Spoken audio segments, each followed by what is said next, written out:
جناب وہب جو ہے یہ دوسرے مذہب سے، اور ان کی عمر جو ہے 21 سال کی، اور ماں گئی شادی کر کے لے کر آ رہے تھے، ماں اور وہب اور ان کی بیوی، صرف 3 افراد تھے، چھوٹا سا قافلہ، بس 3 افراد گزر رہے تھے۔ ایک جگہ قیام کیا تو ماں نے دیکھا وہب کی دور جو ہے ایک بڑا قافلہ، وہب کی ماں نے وہب سے کہا کہ بیٹا دیکھو یہ کس کا قافلہ ہے صحرا میں؟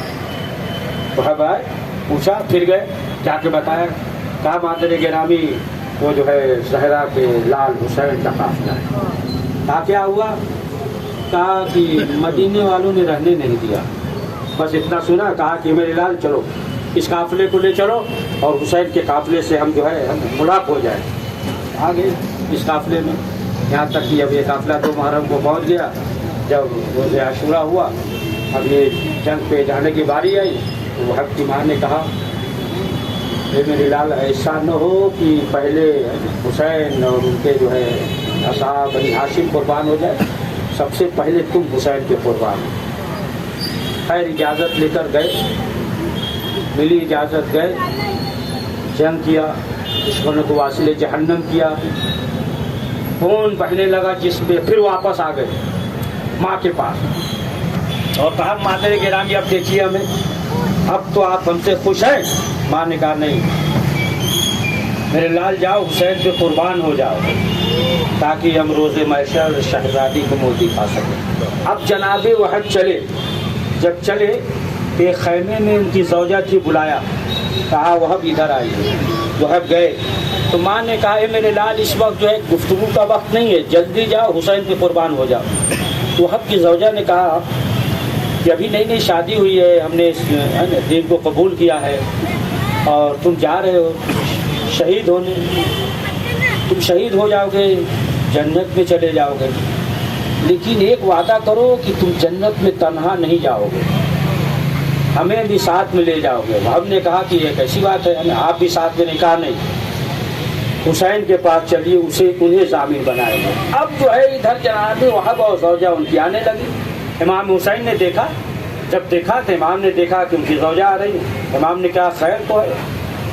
کہا مولا یہ تو ہمیں شہادت نوش فرمائیں گے، جنت میں چلے جائیں گے، تو ہم ان سے یہ کہہ رہے تھے کہ آپ کو ضامن بنا دیں، تنہا نہیں ہمیں بھی لے کر جائیں گے۔ تو امام حسین نے کہا وہب کی زوجہ سے کہ دیکھو ہم جوانان جنت کے سردار ہیں، تمہیں جو ہے ہم سے کہنا چاہیے جنت میں یہ، کہا نہیں مولا آپ سے کچھ اور کہنا ہے۔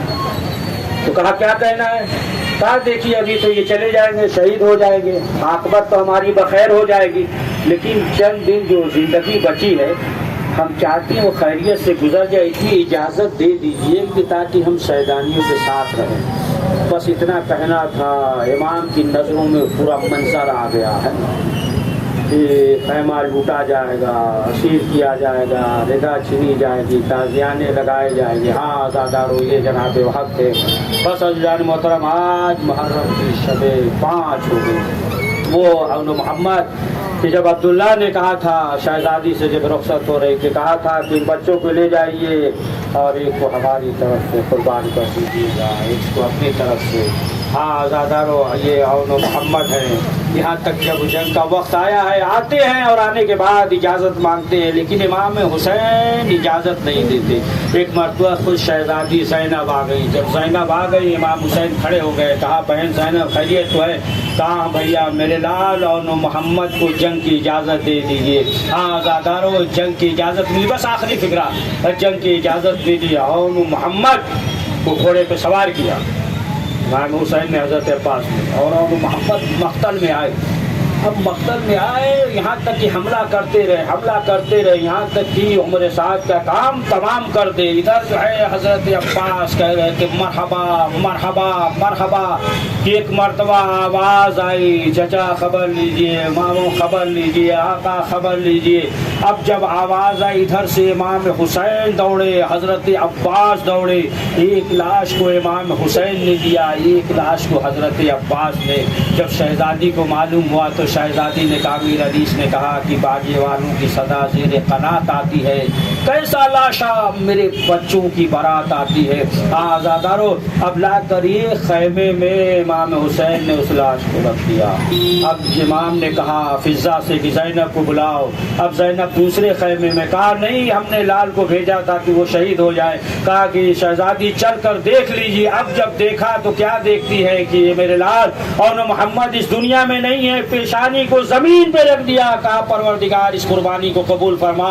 ماں تھی لیکن رویا نہیں، اور محمد کو یاد کر کے، بس آخری فکرہ، اور محمد کو یاد کر کے شہزادی کربلا میں نہیں روئی، اور محمد کو یاد کر کے کوفہ میں نہیں روئی، شام میں نہیں روئی، جب رہائی ملی کربلا آئی نہیں روئی، لیکن شہزادی زینب جب مدینے پہنچی گھر کے اندر قدم رکھا، ماں تھی تڑپ گئی، کربلا کی طرف رک کر کے آواز دیتی ہے اے میرے لال اور محمد، اس مسلح پہ نماز پڑھنے والا کوئی نہیں، تلاوت قرآن کرنے والا کوئی، یا حسین۔